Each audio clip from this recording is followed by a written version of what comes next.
ചെറിയൊരു തെറ്റ് മറച്ചു വെക്കാൻ വേണ്ടിയായിരിക്കും അന്ന് നിങ്ങളെ കള്ളം പറഞ്ഞിട്ടുണ്ടാവുക. എന്നാൽ അതൊരു കള്ളമായിരുന്നു എന്ന് ഓപ്പോസിറ്റ് നിൽക്കുന്ന ആൾ മനസ്സിലാക്കുമ്പോൾ അതുവരെ നിങ്ങളുണ്ടായിരുന്ന വിശ്വാസം നഷ്ടപ്പെടുകയാണ്. അത് മാത്രമല്ല, പിന്നീട് ചെയ്യുന്ന എല്ലാ കാര്യത്തിലും സംശയമായിരിക്കും. എത്ര തന്നെ സത്യം പറഞ്ഞാലും വിശ്വസിക്കുകയില്ല.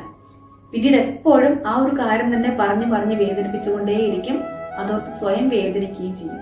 ഇങ്ങനെയുള്ള ഒരുപാട് ക്ലയൻസിനെ കാണാറുണ്ട്. വർഷങ്ങൾ അങ്ങനെ കടന്നു പോകും. ജീവിതത്തിലെ നല്ല നിമിഷങ്ങളും മക്കൾക്ക് കൊടുക്കാനുള്ള നല്ല നല്ല അനുഭവങ്ങളും പിന്നീട് കുറെ വർഷങ്ങൾ കഴിഞ്ഞ് തിരിഞ്ഞു നോക്കുമ്പോൾ വല്ലാത്തൊരു കുറ്റബോധമായിരിക്കും. കഴിഞ്ഞ തവണ എൻ്റെ അടുത്ത് വന്ന ക്ലയന്റിന്റെ കാര്യം ഇതിലും ഡിഫറൻ്റ് ആയിരുന്നു. വർഷങ്ങൾ കടന്നുപോയി ഒന്ന് തിരിഞ്ഞു നോക്കി ആ ഒരു കുറ്റബോധം താങ്ങാൻ കഴിയാതെ ഒന്ന് ക്ഷമിച്ചു കൊടുക്കാനും പുറത്തു കൊടുക്കാനും മാപ്പ് ചോദിക്കാനൊക്കെ കഴിയുന്നതിന് മുന്നേ തന്നെ ഓപ്പോസിറ്റ് നിൽക്കുന്ന ആള് എന്നേക്കുമായി ഒരിക്കലും കേൾക്കാൻ കഴിയാത്തത്ര ദൂരത്തേക്ക് യാത്ര പറഞ്ഞു പോയിട്ടുണ്ടായിരുന്നു. ശരിക്കും ഇത്രയും കാലം കാത്തിരിക്കണം തെറ്റ് തിരുത്താനും ഒന്ന് മാറി ചിന്തിക്കാനൊക്കെ? ജസ്റ്റ് ഒന്ന് കമന്റ് ചെയ്യണേ.